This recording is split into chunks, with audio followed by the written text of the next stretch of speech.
What's up, guys? Welcome back to episode 6 now? Episode 6 of the Footy Fetish. Merry Christmas, everyone. How was everyone's Christmas? Lovely. Great time. Good, man. Very boozy, I hope. Yeah. And very foodie. Not I've had, I've put on quite a bit of weight from just all turkey sandwiches. I've had so many turkey sandwiches, it's unreal. Always. Number one cause of yeah, man. Oh, yeah, no, I need to go running again in the new year. But yeah, so we've had quite a bit of football over the last week, I suppose, right? Yeah, it's just been non-stop. I really feel players at the moment. I mean, we are currently watching football as well. Yeah, we are. Just true. I've so- got the Arsenal game on. At time of recording, we're all watching different games. So I'm watching the Southampton West Ham game. Who are you watching, Alfie? I'm watching Brighton Arsenal, which has actually started off pretty good game, to be fair. It's end-to-end stuff right now. Nice. H, who are you watching? Are you watching something? I've been stuck with Burnley, Sheffield United. I'll play on through. Oh, right. I think Burnley are probably my favourite team in the Prem, so I'll stick with it. Nice. We'll be giving updates, won't we?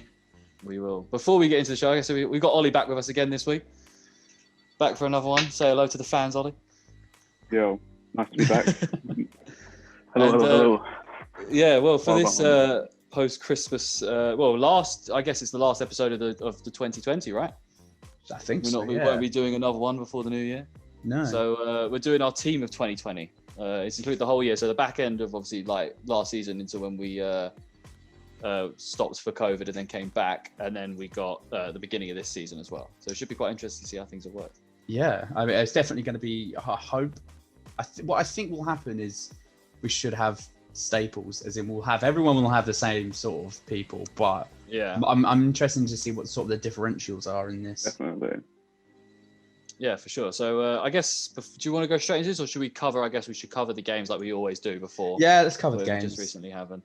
Let's talk about Chelsea. We'll put together the 3-1 obliteration from Arsenal, and also the 1-1 draw yesterday, where to be honest, looked like Villa could have won that game. I was watching quite a bit of it, and Chelsea were not that impressive at all. But we'll start with the Arsenal one anyway, because Arsenal, beating Chelsea 3-1 to get back on a good track. Ollie, how do you feel about this one, mate? Asphalt, mate. Honestly, I didn't. Well, I wasn't watching it. I thought I'm not putting myself through that. So I was literally just I was out walking the dog and got a notification on my phone.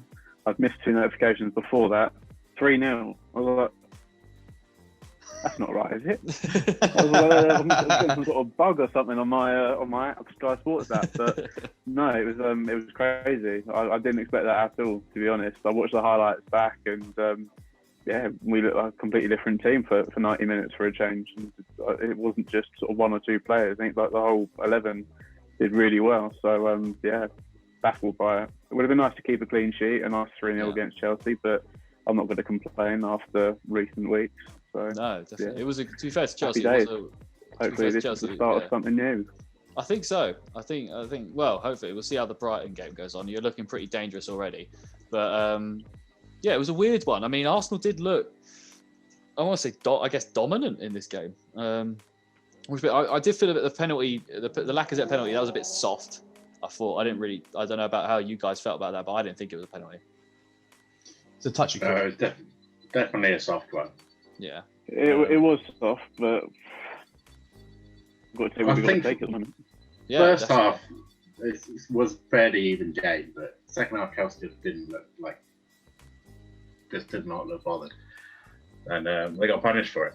And I think the 2 goals before half time made such a big difference for Arsenal. Definitely. The Xhaka goal was unreal. It was a great free kick. Unbelievable. That was insane. It's annoying how he can do that, isn't it? Because he's just so useless everywhere else normally. He doesn't do it often enough, unfortunately. Yeah. I mean, him a few more weeks in first team. That's it. This game has definitely bought Arteta a little while longer. And then Saka's goal. I've watched so many highlights of this, right? And I still don't know if he meant to do it or not. There weren't really any options in the box, were there?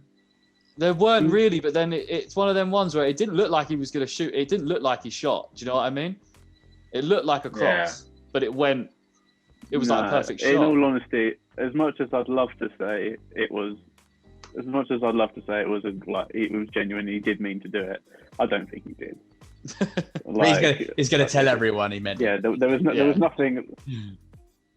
No, of course he is, and you would do. If you score a goal like that, you're not going to go, no, I didn't mean to do it. Of course I didn't, but you're going to take the credit for it. But yeah, no, a good goal nevertheless. Did you see Tammy Abraham calling him out at the end of the game? Yeah. Oh, I didn't actually. They're walking off. They're walking off the pitch. It was Saka was obviously talking to Tammy Abraham, just chatting, and I'm not sure which Arsenal player was with Saka. Maitland-Niles. But Saka was obviously going on about like, oh, what a great goal it was he scored. Then Abraham goes, "Shut up, man! You didn't mean that. Shut up!" And then like walks off on a huff, and Saka turns and you made it nice. That's good to see. And like starts laughing with Maitland-Niles. Oh, that's good to see. To be fair, yeah, that's I guess their time. Jack Grealish also tweeted. What was that? I think Jack Grealish also tweeted about it as well, saying he called him a liar or something, but it was all sort of a bit of banter because obviously in the England team together and stuff. So yeah, no, fair enough. But I guess Arsenal, we can talk about them more. We've talked about a lot about Arsenal, to be fair, recently. Let's talk about another Chelsea that are struggling. Frank is. I saw a stat today actually. Frank at this time in their Chelsea tenures, Frank and Villas-Boas have the same amount of points. So we all know how Villas-Boas was regarded at Chelsea. So I don't know. It's a bit of a mad one. They're not having a good time at the moment. Can't seem to, no matter what they're putting in the back line, it can't seem to hold on to anything. And yeah, I mean, they look better with Havertz and Werner out of the teams, which is mad. A bit of a slap in the face when you've spent like 100 million on a pair of them or just over. So yeah, I don't know. What do you guys think of Chelsea at the moment? I think we've covered this a few times, and I think the consensus has been on paper they're like a Premier League winning team, but then you watch them play and they just don't. It's like they're just a group of strangers that met up in the park and decided to have a kickabout. They're just like some weeks it works so well. Yeah, some weeks it looks good, but then as a football team, there should be consistency, and it doesn't look like they're a consistent team. Definitely not. Is it Frank? Do you think? Because I mean, look at this quality in the team. I mean, yeah, when you've got, just Timo Werner on its own. What did he get, like 34 goals at? He's unreal last year. RB Leipzig or something. Yeah, he was unreal at Leipzig. So far, he's not anywhere near that. So no, clearly Havertz has got 1 goal and 2 assists so far. That's bad. That's really bad. I don't know. I think maybe it might be that time Frank starts to be a bit touchy with his job. I think. I don't know. Ollie, what do you think, mate? Do you think Frank's in trouble? I think it's just his lack of experience coming through. I think obviously he's not been in the game long enough in terms of managerial side of things, and I think his lack of experience is just showing a bit at the moment to be sort of consistently playing at that top level and having such big names in the team and being able to sort of manage those big names and sort of manage sort of their expectations of Frank as well. And because obviously he's not going to go out there and tell them that he's the best manager in the world. I think some of them are thinking Chelsea, they're a big team, so they should have a big manager that's going to do the job. And don't get me wrong, I like Frank and I think he should still keep the job. I think they're hitting a bit of a rough patch, but yeah, I think at the moment there needs to be something that's brought into the team to potentially provide a bit more experience and a bit more sort of, if there's something that Frank can do as well, like a mentor or something that he can speak to or get in touch with to maybe gain a bit more experience. A lot of their squad is young as well. Like their first team squad, they're bundles of ability, but like not that much Premier League experience. Now you got players like obviously Thiago Silva, big career. Kante's been playing top level for a few years now. Azpilicueta, who for some reason not getting in the team. But apart from that, there's a lot of like young players that they're relying on as a whole unit. It's a bit mad. Sorry, go on. No, they're all like learning together still.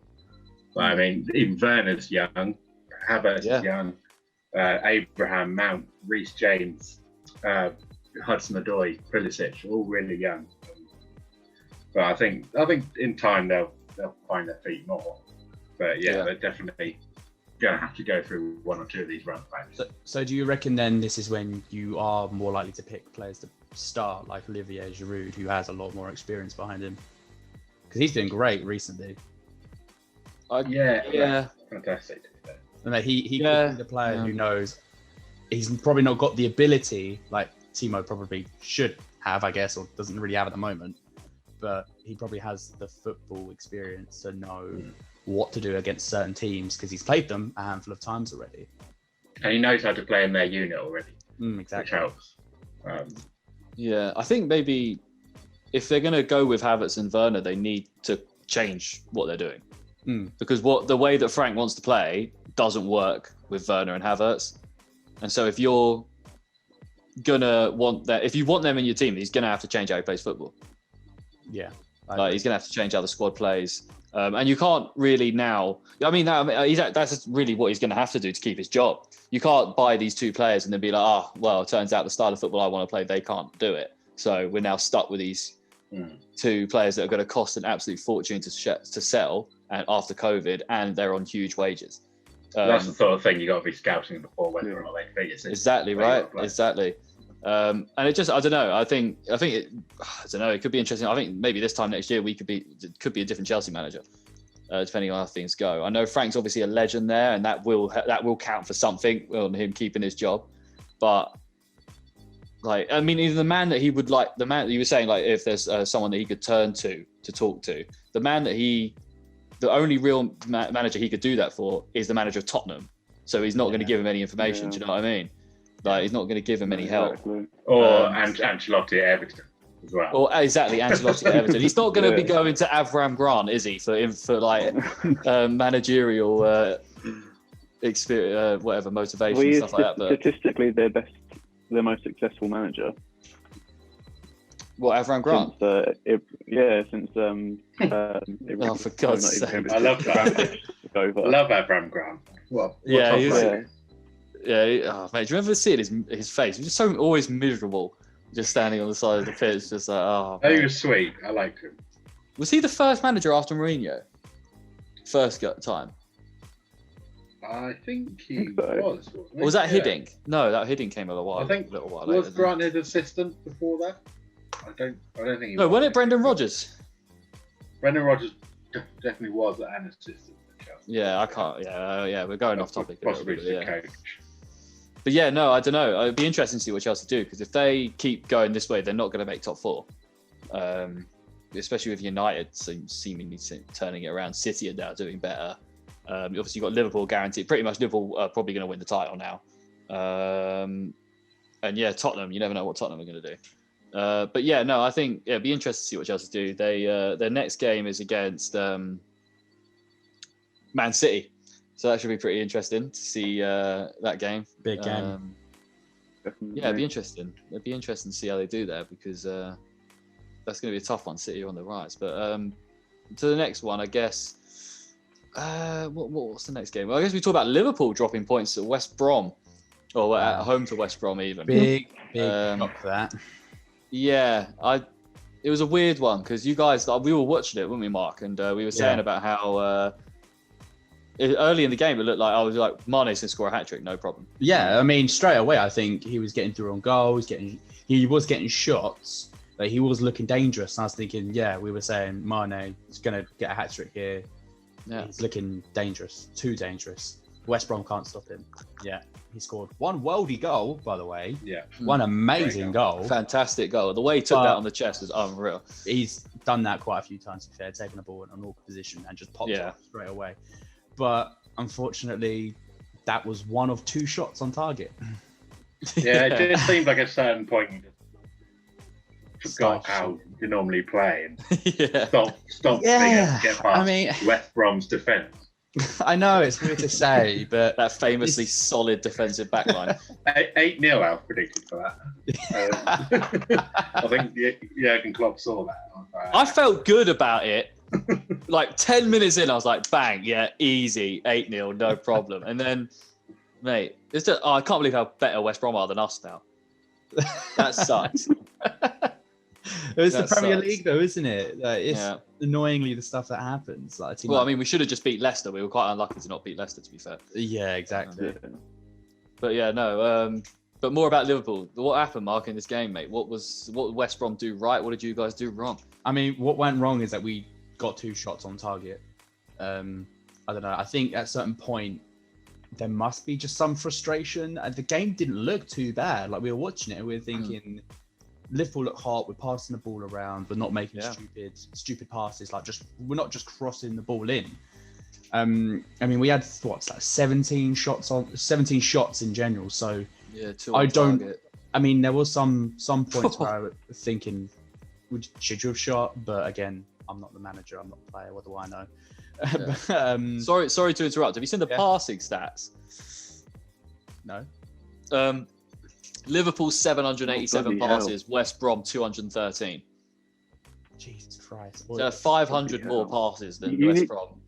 You nearly had 80% possession. You had 79%. But that's the thing. Like the whole game, it didn't really look like much was happening. When I was paying attention, because we were doing other stuff, when I was paying attention, it was just we just had West Brom parking the bus and we're just passing the ball in the mid between like our centre backs and passing it to Trent, passing it to Robbo. Robbo was doing some runs, passing it, just the standard stuff, and then just trying to work our way. And that's usually where we sit most comfortably and potentially on a counter attack. So it's a bit weird. It's just a strange game. Like I think someone I know in a fantasy triple captained Salah for that game. Oof. And Salah was just nowhere. Like, yeah, he didn't do much, unfortunately. It's just a Mane show, really. Even though he didn't do an awful lot. Yeah, it was just a weird game. I think West Brom are very not lucky, but I think obviously they've earned. If you could pull a draw against Liverpool, then you've clearly earned it.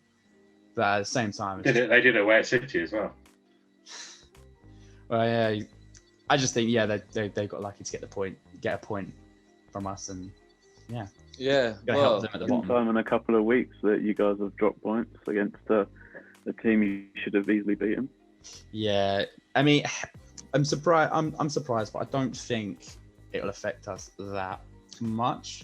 I can't believe we lost to you guys 7-0, man. Like, look at the state here right now, and we lost 7-0. That is such a. And then we conceded 10 goals in 2 games. We lost 3-0 to Villa after that. But that's mad. Yeah, I don't know. But yeah, I mean, Liverpool, bit of a hiccup. I don't think it's going to be. I don't think there's going to have any knock-on effects of you guys not winning the league now. I still think you're going to win the league. I think when we pull a draw like that, a game we think we're comfortable, it kind of makes us humble again. Going, okay, it goes, okay, well, we shouldn't be losing to a team like this. Jurgen's not going to be happy. I know Henderson won't be happy about it, and we'll go into that next game, no matter who it is. Yeah, just a better team, because that's the kind of mentality I think Liverpool have as a team, where they get smashed by Aston Villa, and then they come back stronger somehow. Mm-hmm. Like the confidence is completely broken, and then reset, and they come back like, okay, that's not going to happen again, and then we pull a draw to West Brom, and then again that will give us more confidence. Confidence, but humble the team and going back into. Is that does that say something about the team that they, in order for them to not get complacent, they have to get smashed? I mean, potentially, I think it's the same with everything you do, really. If you're just winning, because let's be honest, Liverpool win more games than they lose. So if you are used understatement of the century. Yeah. If you're used to winning, it means less. Whereas when Palace, if they win a big game and they win big, all right, we're gonna know. Alfie's gonna talk about it. That's true. That's true. I celebrate every Palace goal like we've just won the Premier League. Exactly. Just because they come few and far between, all right? And it's just two ends of the spectrum then. I think when you got a team like Liverpool drew 1-1 with West Brom, I think losing has a bigger impact than it does winning in this point. Yeah.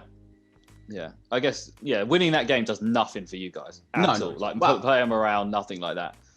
But yeah, I guess a draw maybe push. Yeah, I guess I can't do anything but push the players a bit more, because you're not going to sit there and think, oh, we just drawn to West Brom to 1-1 with West Brom. And it was at home, and at home we've got that was 67 games undefeated or something like that. Yeah. And obviously, I think Klopp wants to beat Chelsea's 80 something, I believe it is.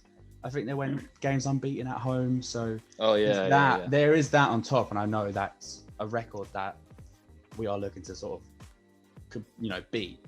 So I think when that's taken into account as well, especially when we were playing at home against West Brom, I think the team got a bit complacent, and for sure. Yes, as soon as it went, I think it was 90. Was it the 90 plus minute that equaliser came in as well?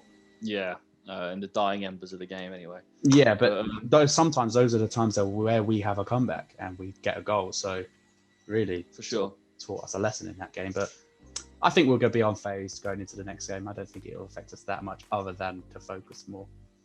Yeah, I wouldn't have thought so. So before we get on to the team of a 2020, we'll talk about the last game. Is Wolves and Spurs. It was 1-1. Don't know if you saw this. Any of you guys saw this game? Just watched the highlights, but it was a bit of a weird one. Spurs just seemed to sit back again, even though it was Wolves. Wolves really had a good chance of winning this game. Fabio Silva, the youngster they got starting up front, I think it is. He had a good opportunity.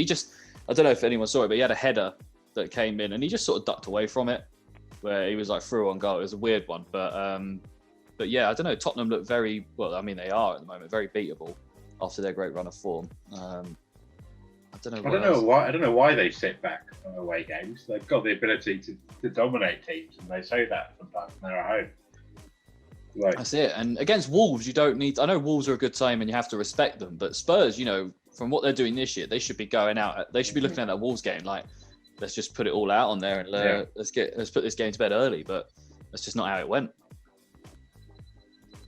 No, I think Spurs are losing a bit of momentum now. They had a great run, but it just, I don't know. I look at the team, and obviously you see potential, and you see the danger that team can possess in any given game. That's just beating Spurs, isn't it? Just beating Spurs. They're on form. They're doing great, but lately they're starting to just do the same thing, and teams can just deal with that. I think it worked at the start of the season. You didn't know how to stop some of the things they were doing, but obviously a manager who gets paid to look at how teams are playing and go into a game differently than they would last season would know, okay, this is what Spurs did in their last game, and we'll try this. If they're doing the same thing, we'll keep defending the way. If they change what they're doing, then we'll react to that. Because I think when you're playing a Spurs team, you can't be right, we're going to go all out and we're then going to counter their counter. It's because their counter attack is probably the best in the world. Yeah, I mean, when you got Son on anyone's team, he's going to Kane, right? And Kane, doing what he can do right exactly. Now. Yeah. I think it should be okay, we're going to have to react to Spurs rather than that sort of double counter. Let's do this, see how they react so we can react, because that would just give them too much room to play with. Yeah, I just don't feel like if they want to sit back in that, they're going to need better defenders. Do you know what I mean? I don't rate Eric Dyer, and I don't think you're not going to win the Premier League if Eric Dyer's just starting centre back. And an Alderweireld, don't get me wrong, is unbelievable, but he's 34 now. Jesus. So he's getting on. I mean, I don't know. I think they're going to. No, definitely not. But good looking chap. We found Harry's crush now on the podcast. Oh, one of many. But yeah, Spurs are known as the bottle jobs. Yeah, that's true. They're just being Spursy, aren't they? Now, maybe that's maybe they'll being Spurs. It's just some curse or something. They're never ever going to win anything from now on. They had their glimmer on top of the table for a bit. Didn't they? 2008 was the last time they won anything, I think, right? Well, they won, I think, a pre-season cup or something. Celebrated that they'd won the Champions League. Everyone knows pre-season just doesn't count. Yeah. No matter even what happens in pre-season, it just doesn't count. But yeah, okay. Having said that, I guess let's get into the 2020 teams of the year. I guess this is just for the Premier League. We did discuss whether we were going to do it as all of European for all the leagues in Europe or just Premier League. But seeing as we talk about the Premier League, we'll just stick to what we know, I suppose. But I guess, well, before we do this, let's take a quick break. Sorry to interrupt. There's just been a goal. Burnley have taken the lead. Header from a corner, back post. I'm not entirely sure who got it. But that's good. Oh, okay. Well, Leeds are 2-0 up, so that's... Yeah. I should have watched that game anyway. Who scored for Leeds? Did you see? Who scored for Leeds? I know it was an own goal. Sawyer scored an own goal, and then Alioski. Need Bamford to score. Yeah, me and Alf got Bamford in our teams. Yeah. I think it was Ben Mee who scored. Oh, nice. Yeah, this Arsenal game has turned really boring. Nothing. It seems like the ball's been in the same area of the pitch every single time I've looked at the screen, like just in the middle. I was like, okay, that's what's happening with this West Ham South United game. West Ham United and Southampton South United. South United. Get in. I've won. I've got the best game. Yeah. Oh, yeah. Well, ironically, we actually all of us chose the game apart from the best one, the one with 2 goals in it. We all chose the boring one. But yeah, we'll take a quick break before we get into this because we are about to run out of Zoom call time. So we'll see you guys in a second.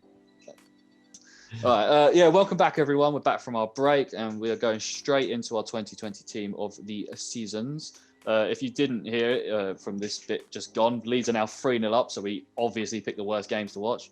But yeah, so for the 2020 teams, do you guys want to say your keepers first? I think we'll have a couple different ones for this, but should be interesting. Mark, who have you got for your keeper, mate? I think it's easy to guess. I've got Alisson, yeah. Okay. Yeah, I mean, he's one of the world's best keepers in it, so I'm just going to put him in there because he is the best keeper in the world. So. He is the best keeper in the world? He is. Okay, I'll rate it. Yeah, no, I guess he is. He's been a big part of your guys'. I think when you look at who we used to have put in goal, I think a big upgrade. I'm going to put some respect on his name, and he's worth. Show some respect to Brad Jones, please. All right, mate. Harry, who have you got for, my man? I've got Alisson as well. Oh, fair enough. Yeah, fantastic keeper. Obviously made a big difference to that team. Oh, huge. It's mad how, I know obviously 2 players, Van Dijk and Alisson, can change your team that much. It's crazy. It's mad. The reassurance alone for the rest of the players, because you got them back there. Yeah, they can just do what they want. Ollie, who have you got, mate? Please say you have someone different. Well, I've got 2 options. Oh, you should have main one, secondary. Yeah, so I've got a main one and a secondary. My main one, unfortunately, is Alisson. Nice. My has to be secondary. Yeah, well, he has to be him. But my second one was Dean Henderson. Nice. I like that shout. Yeah, he's been quality. I mean, yeah, it's tough now because he's behind De Gea, and obviously De Gea is a good keeper. But we have 4 goals. Bamford, please say it's Bamford. I can't see. Oh, I think it's our own goal. Oh, for God's sake! Defender got. What is the record of own goals in a game? Is that 2? Is that Sawyer that put that in? I have no idea. But yeah, okay. So you gone for Dean Henderson? Yeah, I like that. Last year he was unbelievable for Sheffield United. A future England keeper, I'm sure of it. But yeah, I've gone for a completely different one to you guys. Rodrigo, sorry. It was Rodrigo. Rodrigo. What a classic FIFA player, FIFA career mode purchase Rodrigo was. I went for Emi Martinez. I was also going to go for Nick Pope, but I've gone for Emi. I thought one of you guys might go for Nick Pope. But I went for Emi Martinez because he just, I think last year at Arsenal in the Europa League, he was great. And then when he came in, I think was Leno injured last year for a little bit. He came in and he did an absolute job. There was I think there was a few Arsenal fans saying who now it's a bit of a battle between Martinez and Leno. Like, who are you going to start? Both keepers are looking, pretty, I guess, evenly matched in their talents. But I mean, Arsenal sold to Villa, and now he's got the most clean sheets. He's fantastic, and he has been unreal. I think every time he's in the air, if he's on the ground in the air, he's just making the right decision. He's a proper veteran in our league, in the Premier League. He knows what he's doing. He's played this game for so long. and it's reaping the benefits now. I mean, Villa are flying. But yeah, so I've gone for Emi Martinez. Show him some love. For the backline, I think the backline is again mostly filled up with Liverpool players, I can imagine. But for my right back, I don't think there's any debate. Probably the best right back in football right now in the whole world is Trent Alexander-Arnold. Yep, I agree. Yeah. I don't know. You know Trent, guys. It's just, what can I say about him? But, unbelievable passing ability. I mean, vision is amazing. I guess if you're going to go for like what you want of a wing back, because he obviously does play right back, but he'd be just as effective wing back as he would be right back. Yeah. It's just what you want. Obviously, defensive. He's a bit. He can improve defensively for sure. He's not always the best player going back for Liverpool, but yeah, you can't deny his ability going forward. For my left back, we'll go to left backs, then we'll do our two centre backs. I'm assuming you've all got Trent. Yeah. Right. Yeah.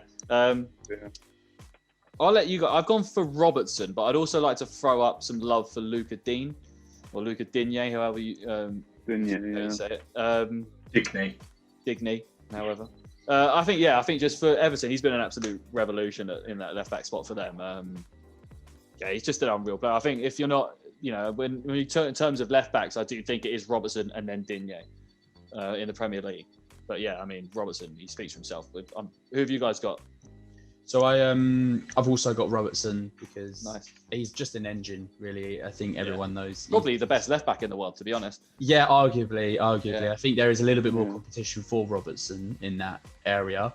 But the other one who I was struggling with, just because I wanted to, because I knew it was going to be Robertson, and if I had to choose, it would be Robertson. But there was a bit of a moment where I was like, or Chilwell. And It's a very good player. Chilwell, gone from Leicester to Chelsea, and he has just been consistent and gets goals as well. Yeah, he gets goals and assists week in, week out, it seems. He's either got one of the two most games, it feels like. But yeah, it's not a bad shout, Chilwell. But yeah, I think, Robertson. But it's going to have to be Robertson. Harry, who you got, my man? Yeah, I was the same as Mark. I was torn between Robertson and Chilwell. I didn't think of Lucas Digne, actually. That's a really good shout.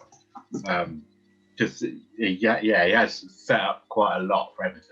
Yeah, for sure. He's been involved in a lot of goals, like going forward, links up well with everyone. And now that he's part of the reason Calvert-Lewin's firing in a lot as much as he has been this year. Yeah. But yeah, in the end, I've gone for Robertson. Again, just fits that system perfectly. Brilliant crosser of the ball. Doesn't try anything he's not capable of. He's a great person to have in your team. Doesn't cause any problems. Does his job, consistent. Yeah, I've never heard any complaints from him or anyone about him, to be honest, ever. Apart from Messi. But yeah, no, Ollie, who have you got? I'm assuming you've got Robertson as well. Yeah, I had Robertson. So you got to echo what you guys have said, to be honest. Best, one of the best, if not the best in the world at the moment. Quickly popping back to right backs though, I did also have another player in mind that wasn't Trent. It was Ricardo Pereira. That's a great shout. That's a great shout. I thought obviously chances are there's going to be a lot of Liverpool players in this back line. So do I put him in instead? But I thought if you've got to match him, obviously Trent's sort of up there for me. But yeah, it was more of a tough decision for him.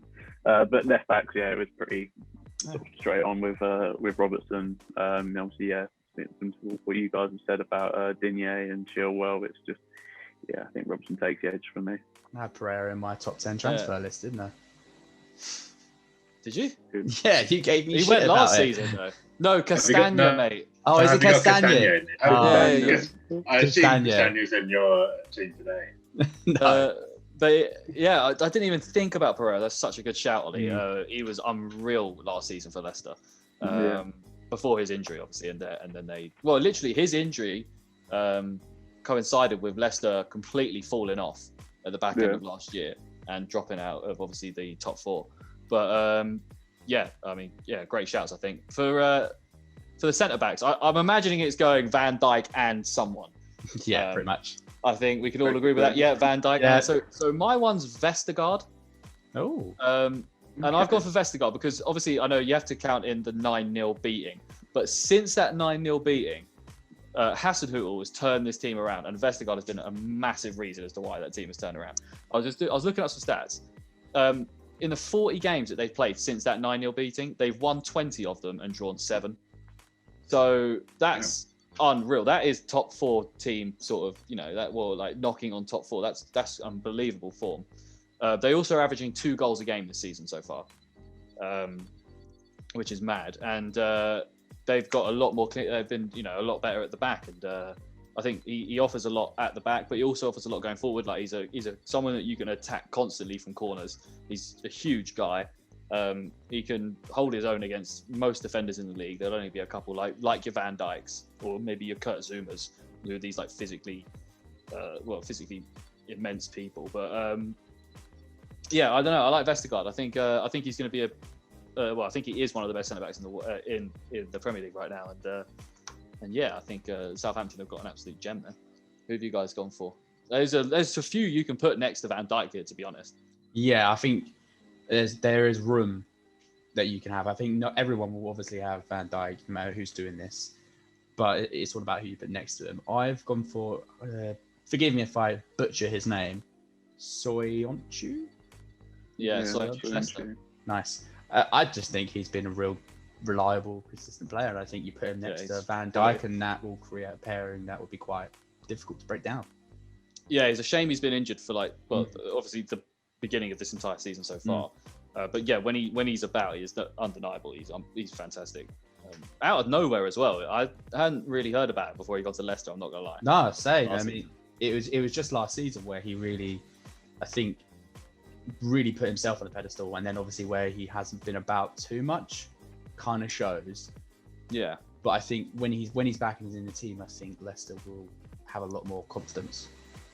Yeah, I wonder if United wish they spent 80 million on him rather than Maguire. Yeah, I think so. I would imagine so. I'd imagine so. Far more like the 80 million pound defender than Maguire. Yeah, definitely. H, who have you gone for this? I actually had Vestergaard on my bench. I thought, nice. I think his presence makes a big difference to South. Yeah. But in the starting lineup, I've gone with Aymeric Laporte. Nice. I think when he's fit, it makes such a difference to that City defence. There's probably realistically their only proven reliable centre back in the squad. Sorry to interrupt you, H, but halftime stats just popped up on the Brighton Arsenal game. 8 shots from Brighton to Arsenal's 1, and they've not had a shot on target yet. Their expected goals today is 0.1. Arsenal. Just got to throw that out there. Sorry, H, continue, mate. It's just unbelievable stats. I'm sorry, it just popped up. That's great. Oh wow! As we saw from the Liverpool game, stats don't mean everything, all right? Yeah, okay. True. The best team always loses to Liverpool. That's how it happens. But yeah, no, sorry. Yeah, Laporte, fantastic player. H. Sorry to interrupt you on that one, but no, that's all right. That was worth it. It really was. I enjoyed that. Yeah, but Ollie, sorry mate, who have you got in there? No David Luiz or something like that? No Mustafi actually. No, I'm joking. It was a toss-up between the Leicester centre-backs, so Johnny Evans and Soyuncu. Yeah, nice. I went for Soyuncu in the end, but I think Johnny Evans was also a good shout. He did perform sort of to quite a good standard. I think he slipped off a bit towards the back end of the season. Yeah. But I think Soyuncu was a bit more consistent, which took the edge for me. But yeah, no, they both had a really good seasons, to be honest. Yeah, Johnny Evans is a great shout. Rolling back the years for Leicester now, and I mean, you've seen Leicester were great when they had Maguire at the back with him, and now they're great when they have Soyuncu at the back with him. There's a common denominator, and it's Johnny Evans, isn't it? So, but yeah, no, okay. So that makes up our back line. United should have bought him back. Yeah, I mean, it would have been better than Maguire probably. But so into our midfields, which I think this is where it could either get a bit contentious, I think, because to be fair, there were some different names in that back line, but some I didn't expect as well. Did we all do 4-3-3? Yeah, I think we all did 4-3-3. Am I right? Ollie? No, I did 4-4-2. Fine. Oh well, that's all right. It doesn't matter. For the midfield, I guess we'll go for Ollie's 2 centre mids, and then we'll do our we'll to start off with when we do our centre mids, and Ollie can give us our ones. So I'm going for Kevin De Bruyne in centre mid. one of my midfielders. I can assume Yeah. we all put De Bruyne in there. Yeah. That's probably the best midfielder in the world at the moment, maybe. For other one, I think this is also a no-brainer, is Bruno Fernandes. Yeah. I've got him. Yeah. Ollie, I'm assuming because you have got 4-4-2, you might not have him in. I do not. No, fair enough. But he I was actually looking at some of his stats earlier. He's got 36 appearances for Man United. He's got 25 goals and 15 assists. That's mad. That's unreal, isn't it? Mad. That's all competitions. But yeah, that's unreal. He's just transformed that team. That's better than most strikers would get when they come to England. Yeah. That's phenomenal. I mean, if he keeps at this form, it is going to be a conversation for the future. Is like KDB or Bruno Fernandes? Because if he keeps that up, I mean, there's not going to be much to split them. I don't think. But yeah, so Ollie, who did you? I guess Ollie, who did you have then, Nelson, in your midfield, your centre midfield? I had Jack Grealish. I've also got Jack Grealish as well. He's unreal. 16 goals and 14 assists in his last 2 years for Villa, which is crazy. I also have Ruben Neves in there. I think he's given Ruben Neves a shout. He's been solid in that midfield for Wolves. Maybe not as good as the three players we've just named, but I just wanted to show him some love. How old is Ruben Neves? He's young, mate. I want to say he's like 23. I swear some of these Wolves players, the best ones. He's not really done much this season. No, that's true. He hasn't done a lot. Yeah, he's 23. I think though that I think he'd be an older, more experienced player with how popular he is within that team. I think he's got a lot of potential. Yeah, he's been. I think he's been great, and I think he will continue to be great for Wolves or wherever he goes because he's still only 23 and he's already this good. But so should we? I guess we should coincide your left mid and right mid with our wingers, Ollie. Does that make? Because I guess have you gone for more wingerish type players on that left mid and right mid? Yeah. Yeah. Okay. Cool. Sort of. Yeah. All right. Did anyone have any different names to them three in their midfield? I've got. I crowbarred Heung-min Son into the midfield. Oh, okay, all right. We'll get on to Son in a bit because I think I've also got Son in here in a different position. Yeah, so right. But yeah, so is that it? Is that the three? I know that Mark's got someone that he can talk about. So probably definitely shouldn't be in this list, but probably not. But I'm biased about it. Yeah. I put Henderson there as well. Explain yourself. You can't just say I put. I was waiting. I want to see your reactions. I was a bit like, ooh. Just nothing. Well, I don't think it's hard to say he's having his best season. This last few years has been his best performing parts of his career. Yeah, definitely. Champions League, Premier League, Club World Cup or whatever it's called.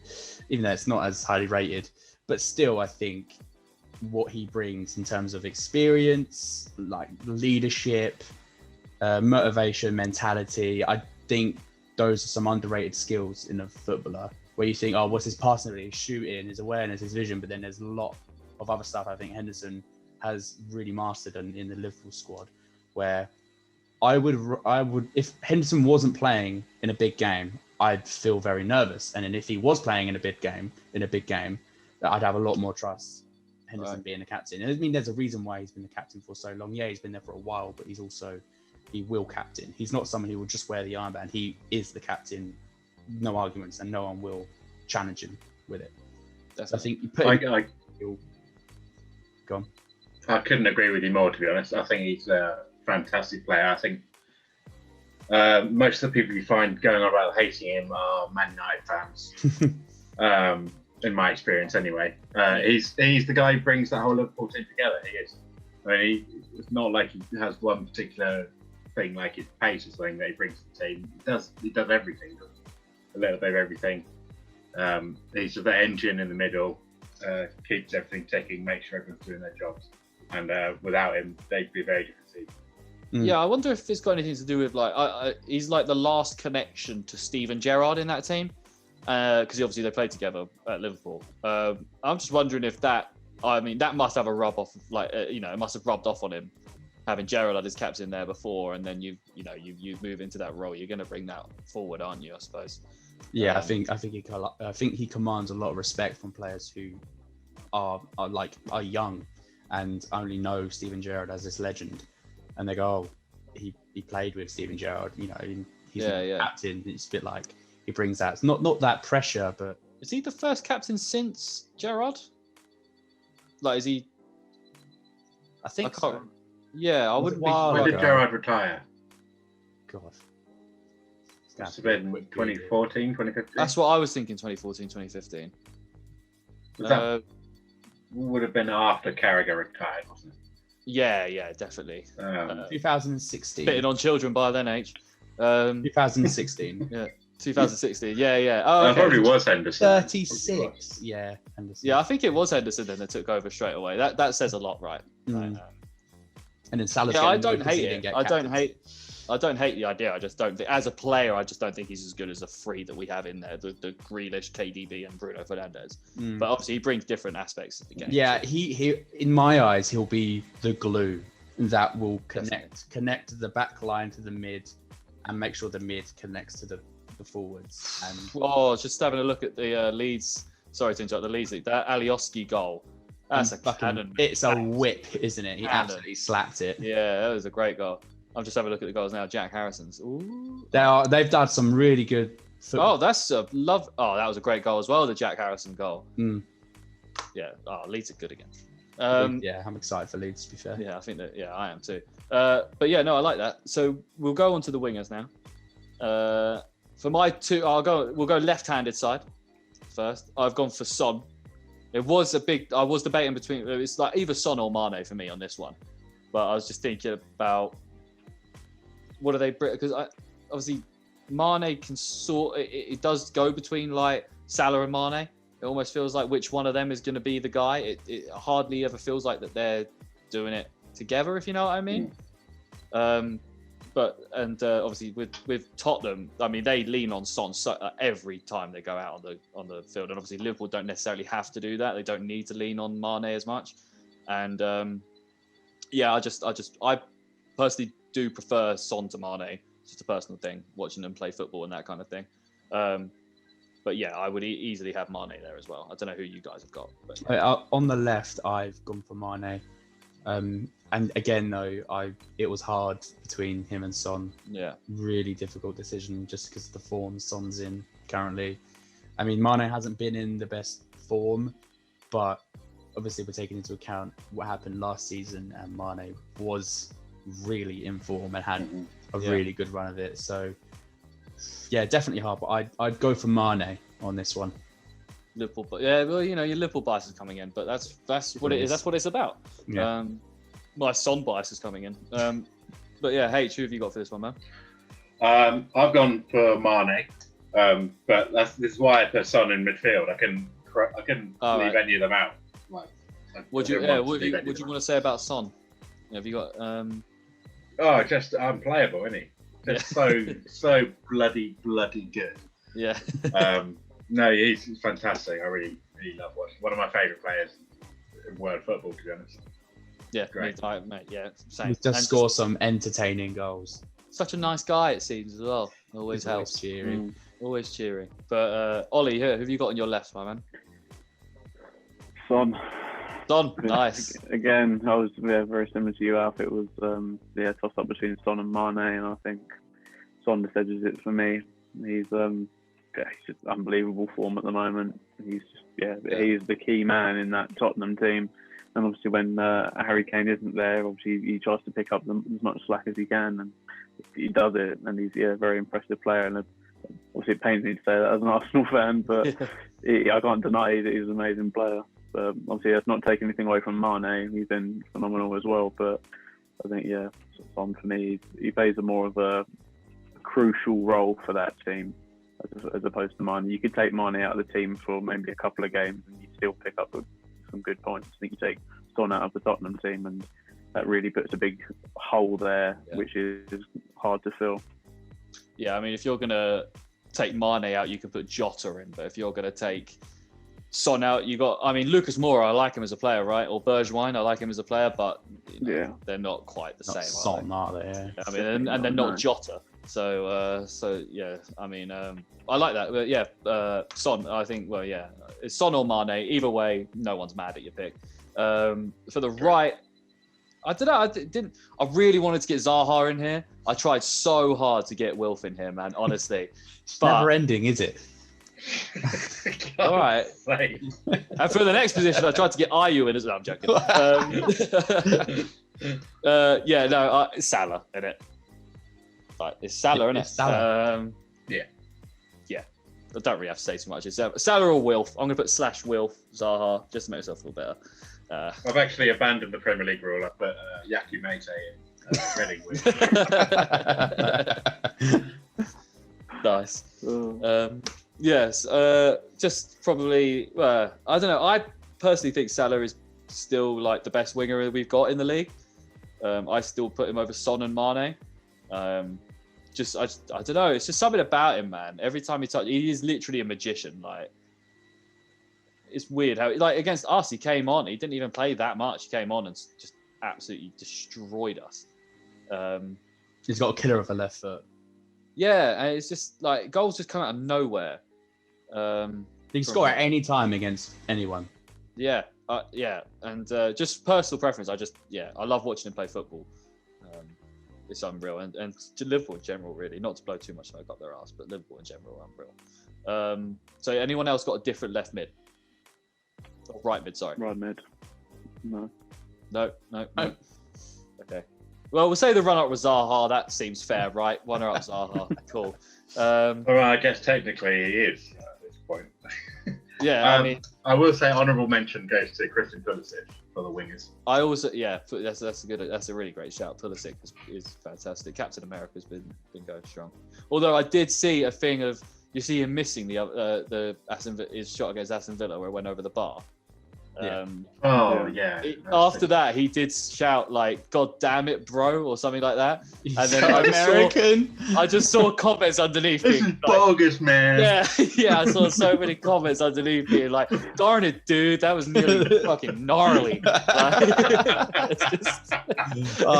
Man, it just killed me, man. Honestly, I love it. Americans make me laugh.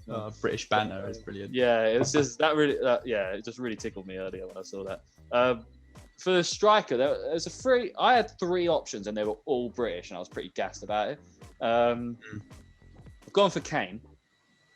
I think it's just, whatever. It's like him or Lewandowski. Who do you want best striker in the world at the moment? Like, I would personally take Lewandowski, but yeah. Look a shout. But yeah, Kane is unreal. Okay, Harry. Yeah, Kane is unreal. I mean, does anyone have any? I mean, what he's added to his game this year. How versatile he's become as like a playmaker as well as a goal scorer. How like annoyed we all get when Kane drops deep. But now he drops deep, and he can absolutely ping a pass and open up opposition's defenses. So it's really, who do you want? I get what you wanted to do. But yeah, do you have anyone else, guys? Or any other? I've got. You'd like to put forward? I've got Vardy. Same. Which I think, nice. I thought it would be a common one, or I'm expecting it to at least cross. Oh my! Sorry, Aubameyang has just missed an absolute amazing chance to score. I don't know how the keeper saved that. He's like 2 yards out, and the keeper's put it wide of the. Aubameyang's got to finish that. That is. And Saka crossed it in. I got him in my fan. That is bad. Oh, actually, keeper didn't really save it. Aubameyang just the ball just struck the keeper's leg and it went out.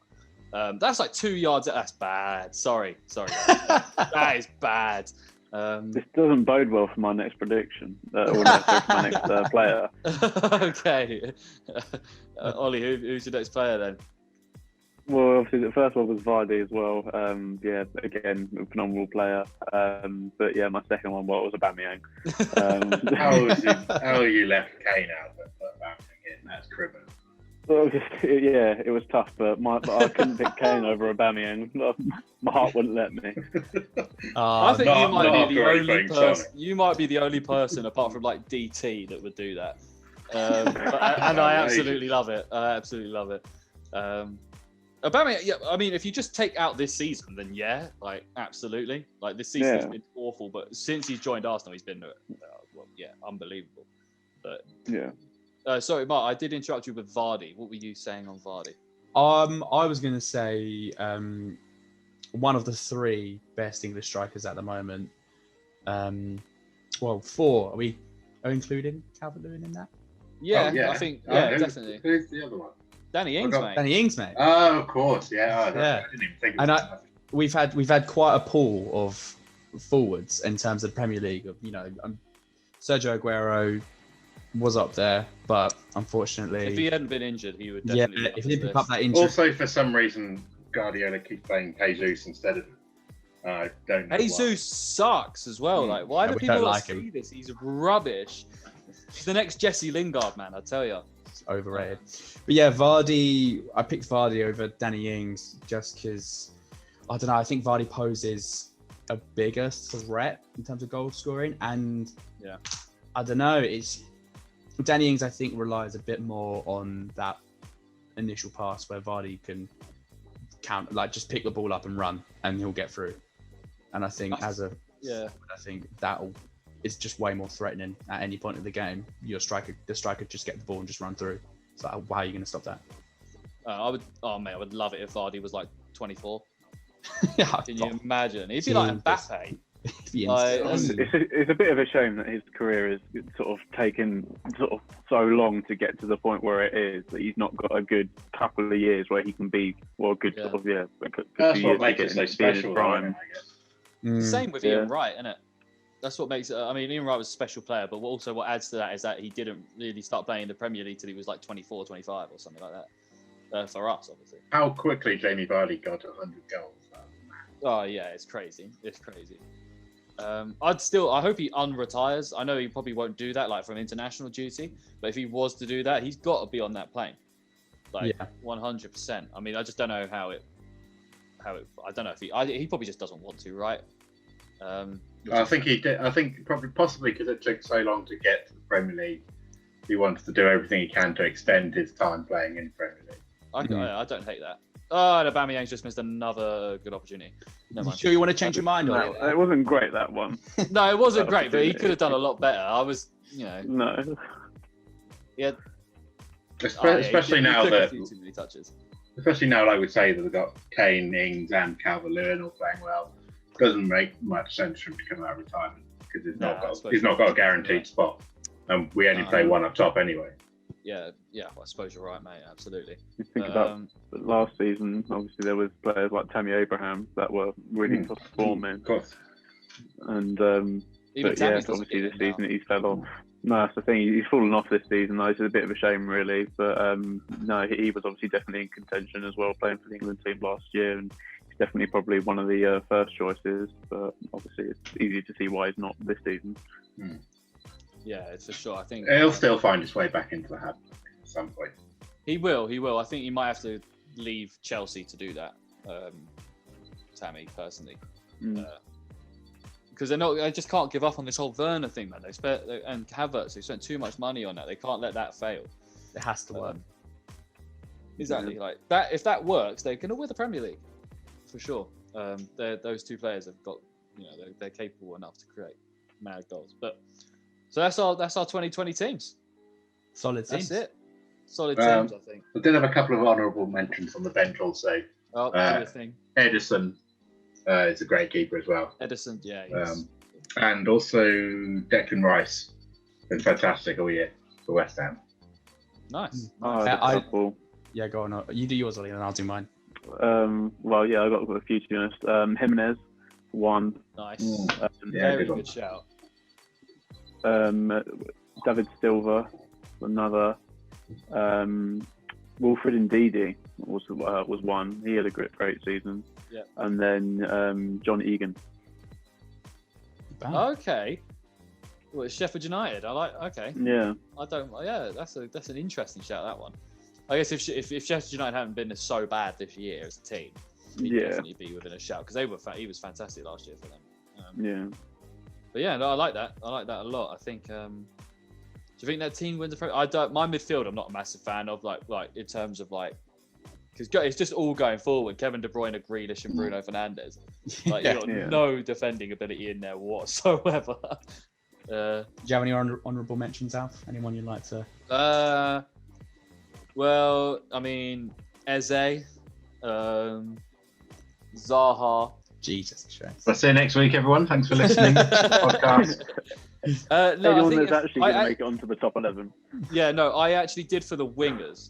Just come into my head now that I think maybe when we do 2021, we'll be saying his name. Harvey Barnes.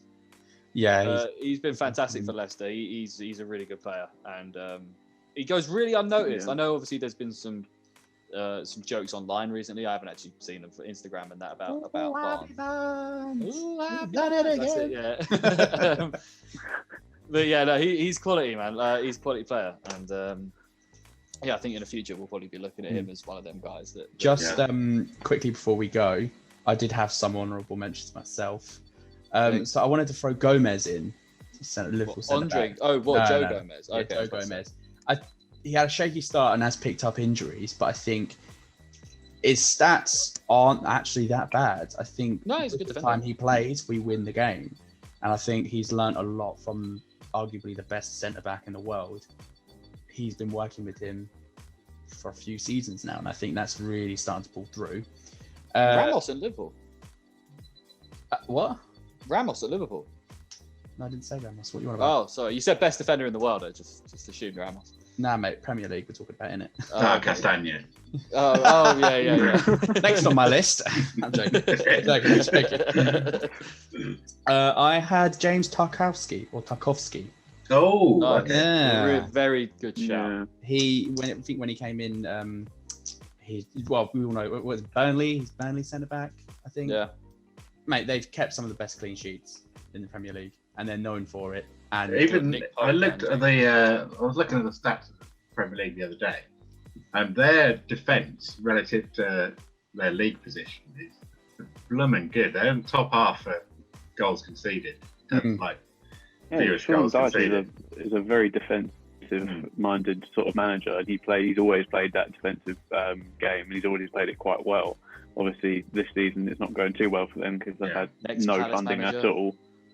Yeah, but they've had little to no funding at all. I think they literally had no money to spend this summer, I think, which has obviously hurt them a lot, and you can see that. But obviously Sean Dyche, as I say, he's always played quite defensive football, and they've always had a very good back line, quite solid. Just quickly, because I know we're about to finish this second part. Gini Wijnaldum, no injuries, consistent, scores goals, engine. Liverpool. Yeah, no, I like Gini Wijnaldum. He is consistent. He just doesn't do.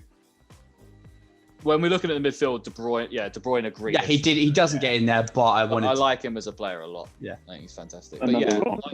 Mention, Saka. Has to be. No, I like Saka a lot. He's going to be a wicked player as he gets older and evolves his game. But yeah, like Mark said, we are going to go into a little break and then.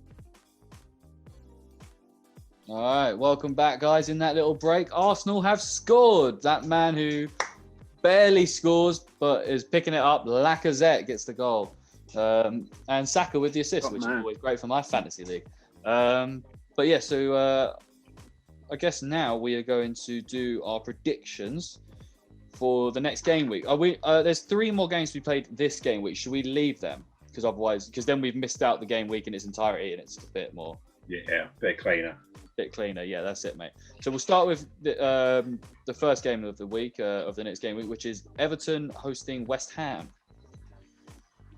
I don't know, but I'm going to have some time to think about this. So I'm going to pass it over to Mark, or Mark. I'll take it. I need some time to think about this one. Yeah, this is actually quite a tough game because West Ham aren't a terrible team.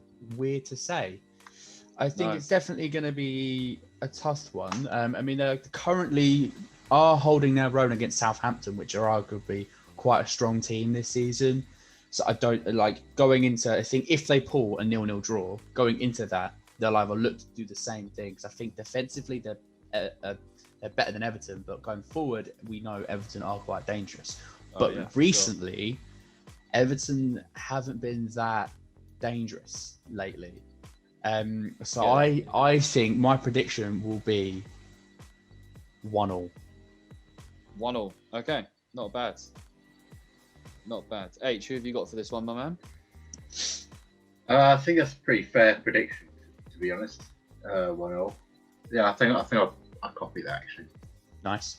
1-1. Yeah. Ollie. Oh, sorry, Barry. You just had to say. No, it's all right. I'll let you go. No, sorry. I'm thinking 2-1 Everton. I'm thinking Everton are going to turn up on the day, I think, and I think it'll still be tough. I think West Ham will still put in a good show, but I reckon Everton will get it in the end. I think they'll just take it. I think it might be probably a West Ham will score first. I think Everton will come back fairly quickly, and then it will look like it's going to finish at a 1-1. And I think Everton might sneak a late goal in. Nice. We're going to split these because I'm with Ollie. I think it's going to be 2-1 Everton as well. Nice. I think West Ham will score and they will dominate a portion of the game. I mean, Pickford's the worst keeper ever, so it's going to happen. But yeah, Calvert-Lewin and I think like Richarlison, James Rodriguez, if he's back, I believe he is back. And just, the players they've got at the moment going forward, I think that's going to be too much for West Ham to handle. And I think, Everton will Everton will keep their top four campaign going. And I think, 2-1. Next game. Always good to see West Ham lose as well. I do love that.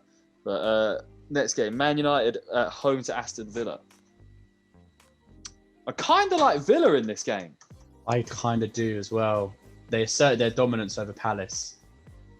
All right. Not just Palace, isn't it? Domination over Liverpool, 7-2. Oof. Yeah, well, I'm not. Yeah, exactly. We'll succumb to that problem. Yeah. I think, it's Man United's turn as well. I think Grealish is just looking so good. Yeah. It's just they're one of their best players in their team. He's one of the best players in the league, I think, right now, isn't he? At the moment, he's unstoppable, and I think against Man United, I think he'll want to not embarrass them, but potentially impress them. He's probably wanting to make a move to. I don't know, man. United won't, not with the midfielders they already have.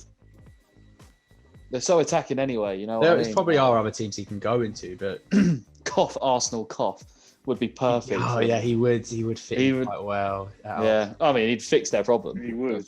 Yeah, I think they'd have to slash the cash. But Villa, are they a bigger club than Arsenal? Probably, historically wise, I guess they are. But they're a better team. Yeah, definitely. Well, no, I mean maybe, but I'm not trying to be insulting, but they are a better team. Yeah, I think Dean Smith has proved to be. League table, yeah. Yeah, I mean, Dean Smith has proved to be actually very, very decent manager as well. The way he's setting up this and this Aston Villa team are playing football, quality, and the scouting as well is fantastic. Ollie Watkins, and Traore as well, both brought in the summer, fantastic players.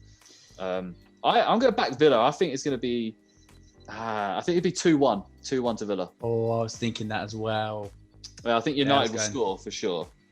Yeah, I'm with you on that one, Alfie. I think 2-1 will be more realistic, but I don't know. I think it depends weirdly on how Bruno Fernandes goes about his business. To be honest, in that game, I reckon he'll be the one.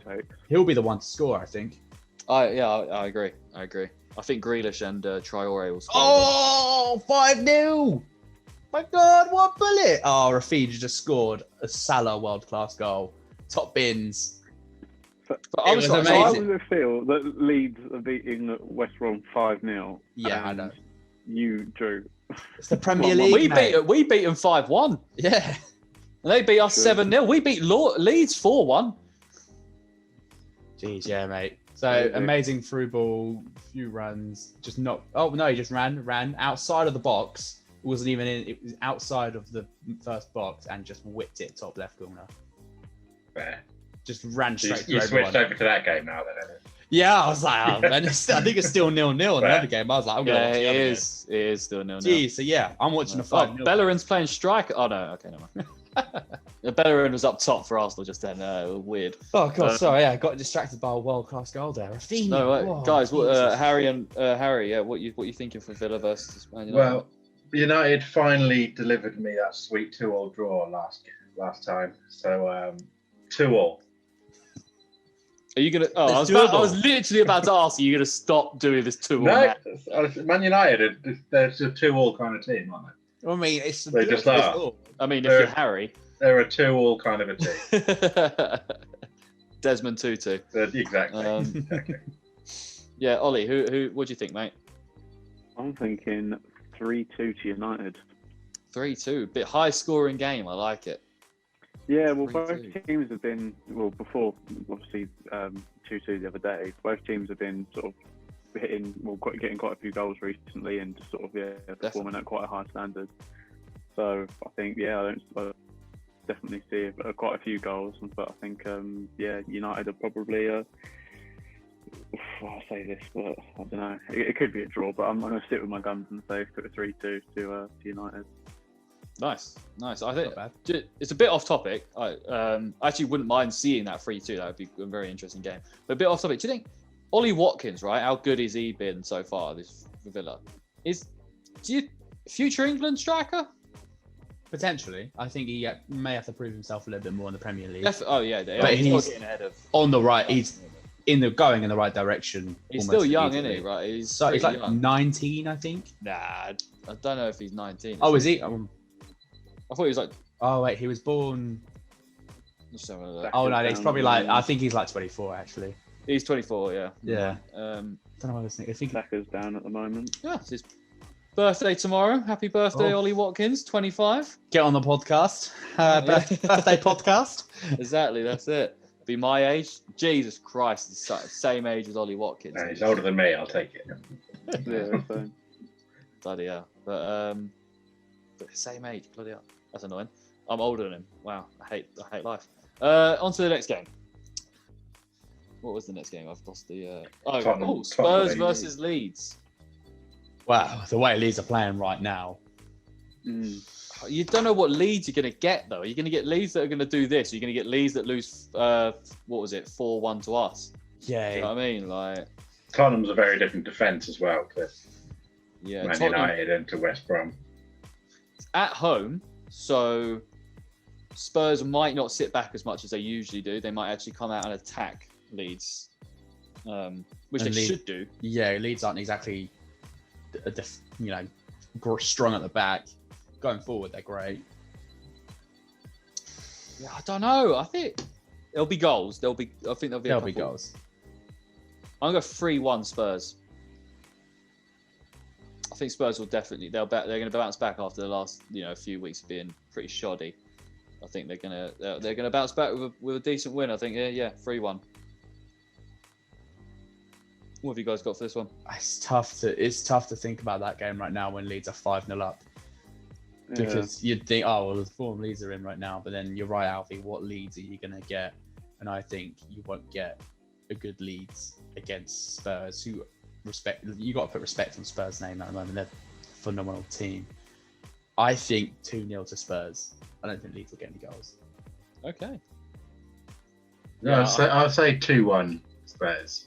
I think Leeds going to have a lot of confidence scoring a lot of goals the last few games, so I think they'll get something out of it.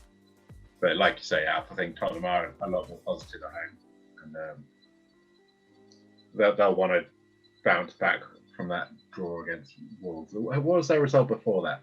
Can anyone remember Spurs' game before that? Yeah, I can get it to you right now. Hold on. So we had. I think they lost 2-0 against Leicester. Yeah, they did. They lost to Leicester. Yeah, so they're going to be eager for a win. Yeah, and at home is a perfect time to try and do that. Definitely, yeah. They lost 2-0. What was the one? And they lost 2-0 to Leicester. Before that, they lost 2-1 to before. Then they drew 1-1 with us. They've not been good. The last win was when they beat us in the London Derby. That seems so long ago. Yeah, that was ages ago. So that's the time. That's when they last won. Yeah. So their last results are a 1-1 draw with us, a 2-1 loss to Liverpool, a 2-0 loss to Leicester, and a 1-1 draw with Wolves. Their last 4 games. Yeah, I think they'll be looking hungry this week. Next week. 2 points from a possible 12. They've got Fulham tomorrow, but that might restore some sort of confidence. Yeah, I think. Is it at home? Yeah. Yeah. Oh, yeah. I think they might do the same then. But yeah, Ollie, sorry, what have you got for that one, my man? 2-1. 2-1 to 2-1 to Tottenham. Tottenham Hotspur. Yeah. I think they're going to be. Well, first of all, I think they're probably going to get a bit of a confidence boost tomorrow. I think they'll sort of get 3 points tomorrow, and then obviously Leeds is definitely going to have a big confidence boost after tonight. So both teams going in there, I think there's definitely going to be some goals. But yeah. Tottenhm to win at 2-1 in the end, I think. Nice, yeah. So all going for Tottenham wins there. I would be surprised if it was any other result. Big game. Oh god, exhilarating game up next. Palace at home to Sheffield United, 2 absolute goal-scoring powerhouses of the Premier League. I think we'll win. I know we've been pretty bad, but that Leicester game was such a different.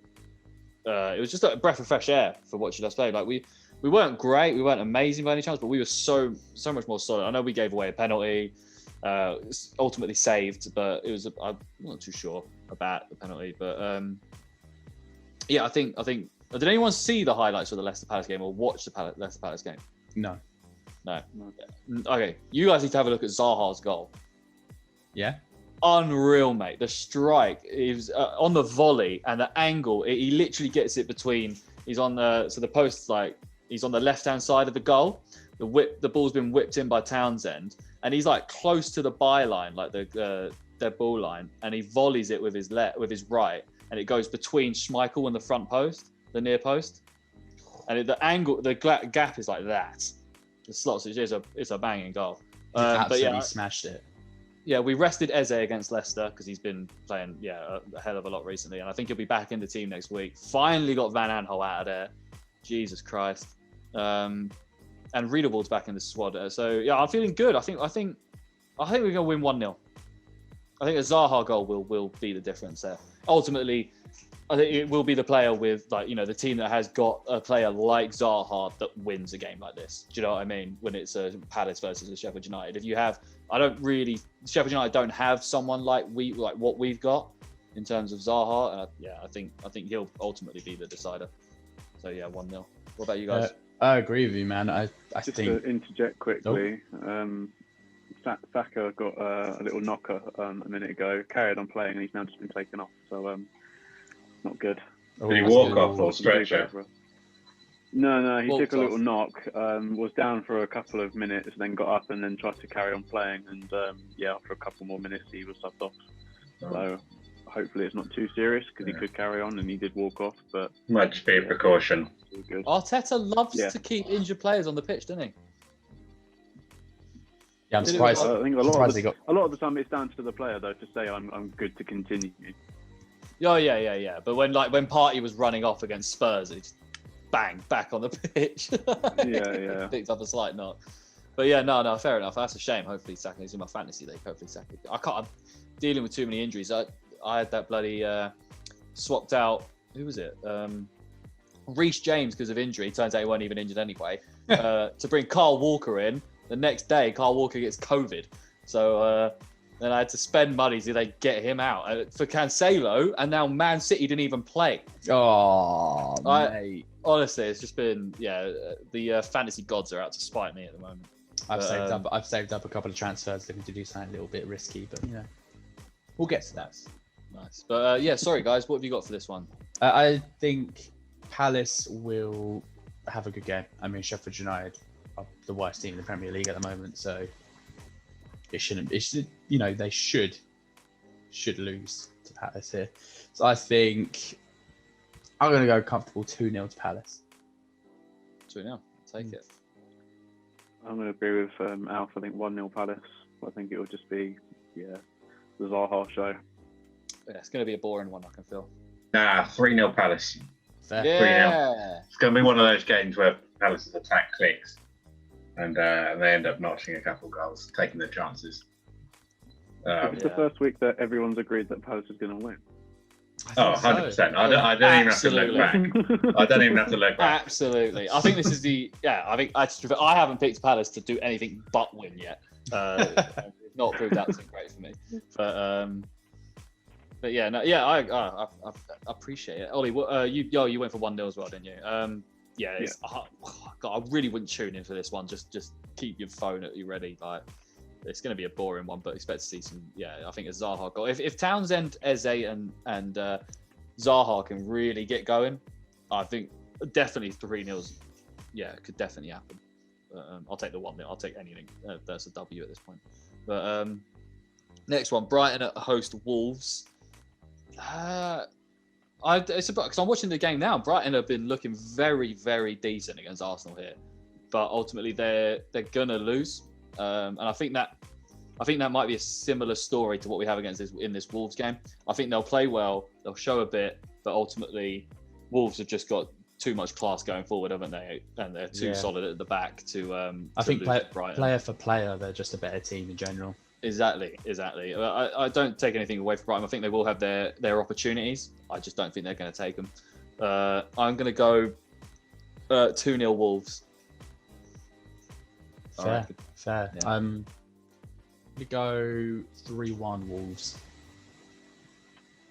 I've gone 2-0 Wolves as well. I mean, like you say, Brighton, they are a decent team. They're facing good football, but you just don't know where the goals are coming from. Yeah. I mean, it's all well and good when Morpé's in good form, but he's not done much recently, has he? Is he fit? I don't even. Yeah, he's playing. I don't even really feel like he's done anything since the Arsenal game last season. Yeah, back in the last season he was quality. Yeah. You do. I can't tell where the goals are coming from for Brighton, but Danny Welbeck. I think Wolves will be looking to take advantage of this one for sure. Yeah. Ollie, what do you think? 3-1 as well. I agree with Mark. 3-1. I think. I just don't think Brighton have the right sort of mentality at the moment to be sort of putting away goals at the crucial points. So there's been a couple of times just tonight. I've not watched all the game. I've sort of been dipping in and out, but they've had a good few chances and they haven't really been able to sort of make anything of them.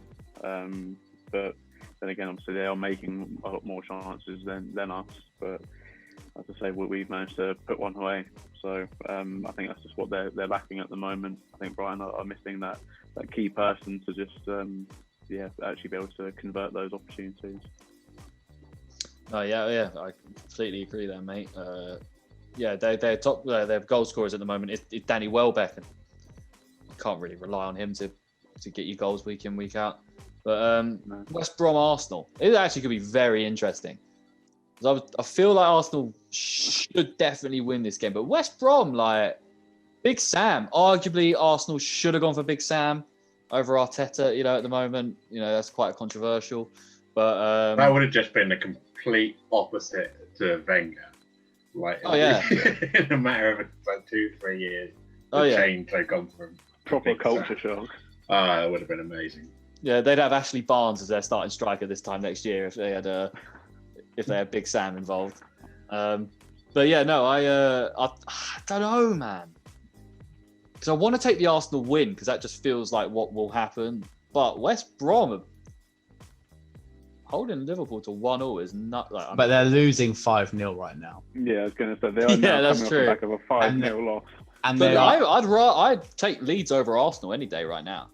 In terms of like, if you're going to get Leeds on a good day or Arsenal on a good day, Leeds on a good day, I think they're a much better team than Arsenal on a good day right now. Arsenal going to win this. 2-0 Arsenal, I think. No, not bad. Yeah. I'm going to go. Might even score. I'm going to go the other way. A 1-0 win to West Brom. Oof. Oof. Oh, Bellerin going forward. What's he going to do?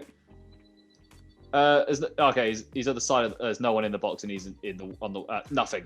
He remembered he was Bellerin. Could have told you that. You're a little bit behind on where I am at the moment, so we've got a corner going on at the moment. Yeah, the ball's just gone out for a corner now. I've said to Arsenal win. I think I back them to get it done. To be fair, against West Brom.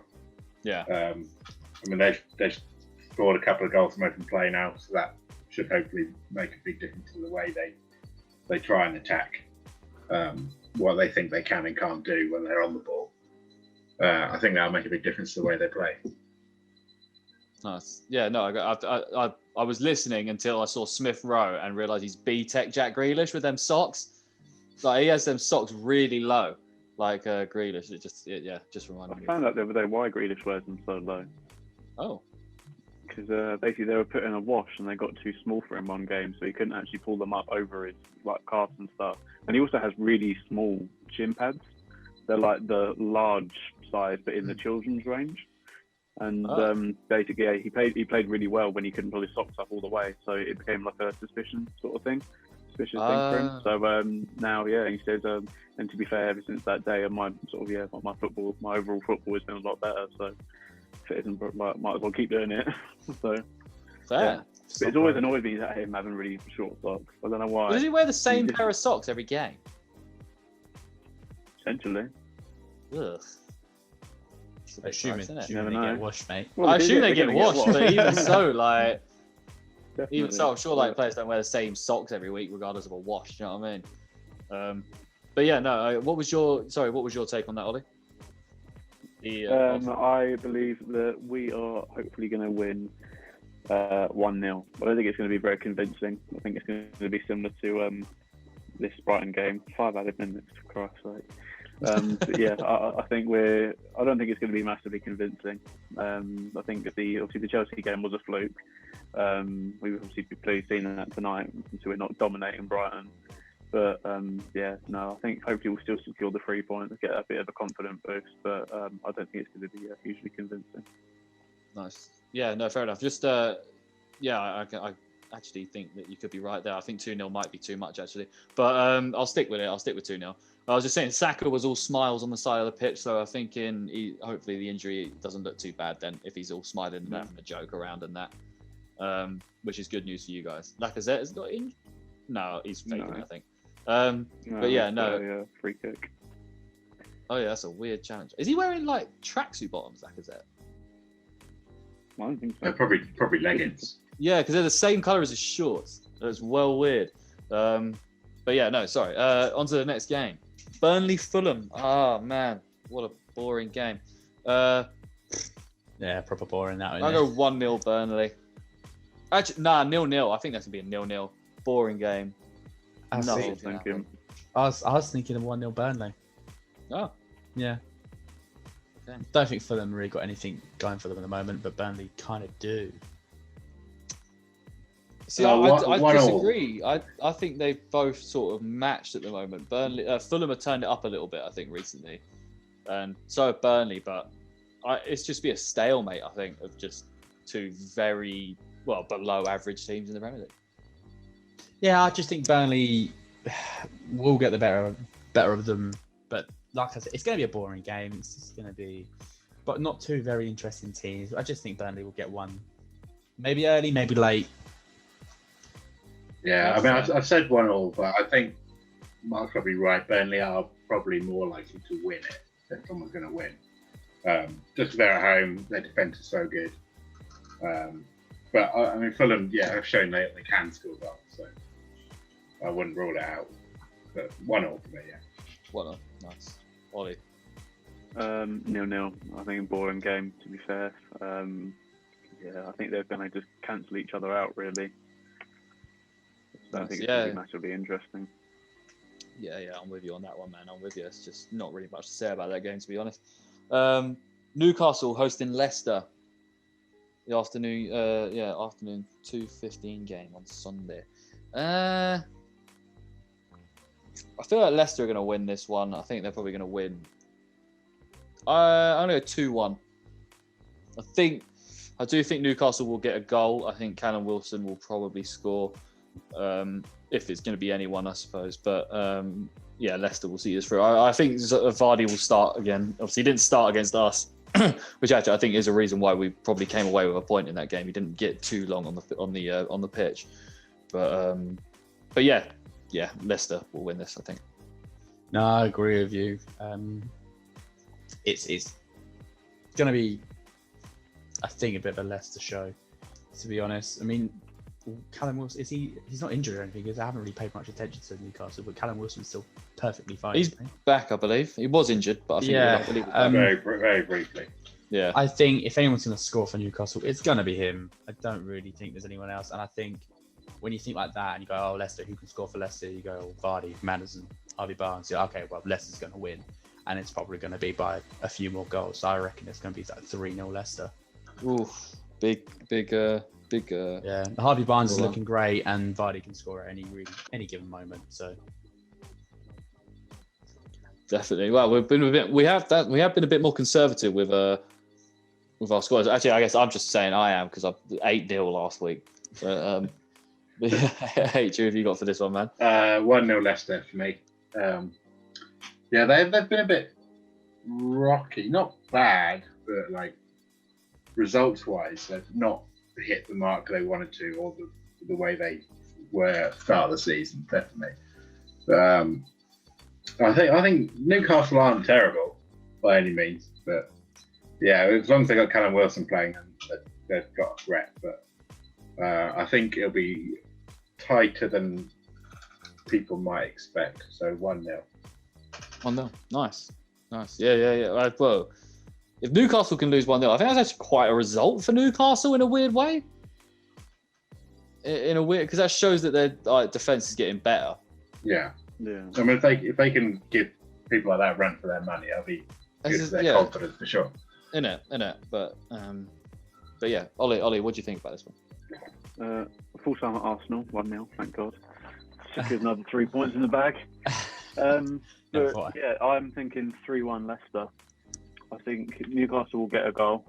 Again, echo what you guys said about Callum Wilson. If it's going to be anyone, it's going to be him, I think. But Leicester are going to be the more dominant side. Vardy will get 1 or 2, I think. Yeah, I think they'll just be fairly easy game for them. I don't think they'll have too many struggles throughout. I think they'll dominate for the majority, and yeah, they'll just see it out really. Nice. Yeah. I don't think anyone's taking Newcastle in this game, to be honest. They are a scrappy team, but yeah, I don't think so. Steve Bruce ain't getting one over on Rodgers, I don't think. Biggest game of the game week will be interesting for sure, because it depends on what versions of the teams we get. But Chelsea are hosting Man City. With Chelsea's run of form, definitely got to take that into consideration, with City's as well. Full time, Burnley 1, Sheffield United 0. Carry on. Nice. Full time, Leeds 5. Nice. Fucking hell. Fair play, Leeds. Just Leeds 5. Just Leeds 5. No, they're playing on their own. Well, it sounds like they were, to be fair. I was going to say. Still thinking about it. Yeah, 2-1 City. 2-1 City. Okay. Yep. Yeah, I've gone with that as well. So, yeah, I think City are definitely the better team. Sorry, Mark, you probably won't want to hear that. They've not had many games this season where they really took off like they have done in the last couple of years. There was one team they thrashed. Who was that? Man City thrashed someone. Mahrez scored a hat-trick. Yes. Was this the game that we said Mahrez should play? Hold on. Yes. Yeah. The one sensible thing we've said. Yeah. It turned out to be very right though. We did really well. Nailed it. I'm just having a look for you. Hold on. Yeah. It was Burnley 5-0. Burnley 5-0. Burnley. Yeah. That's the only time I can really remember them properly grabbing a game by the scruff of the neck and dominating. Yeah, they beat Wolves 3-1 on the opening day, but not really thinking. I forgot they lost 5-2 to Leicester. Jesus. Oh yeah. God. I forgot that happened. That was great. Yeah.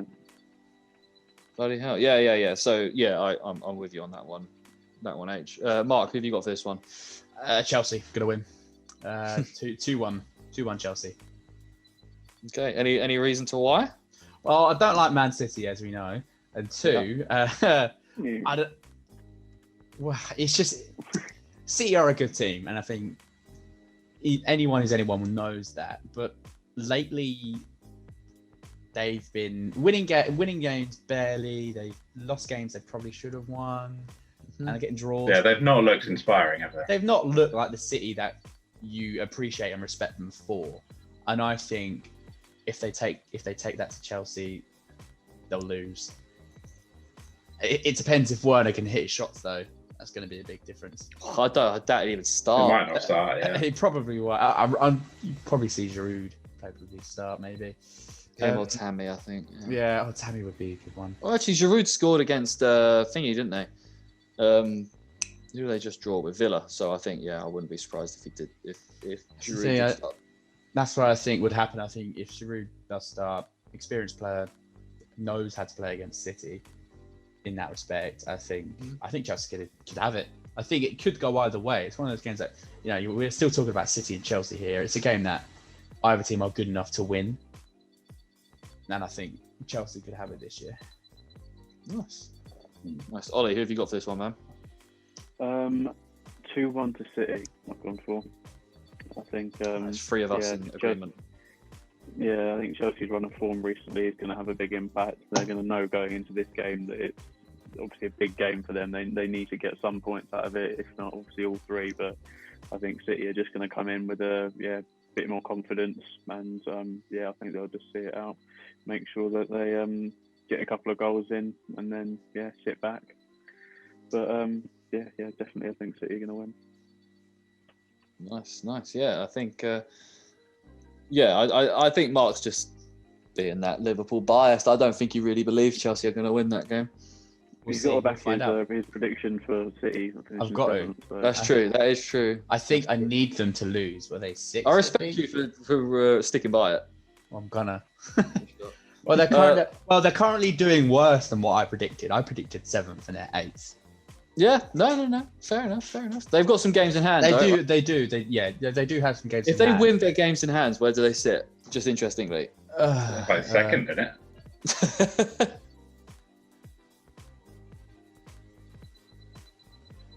Yeah, it is second. I'll tell you now it is.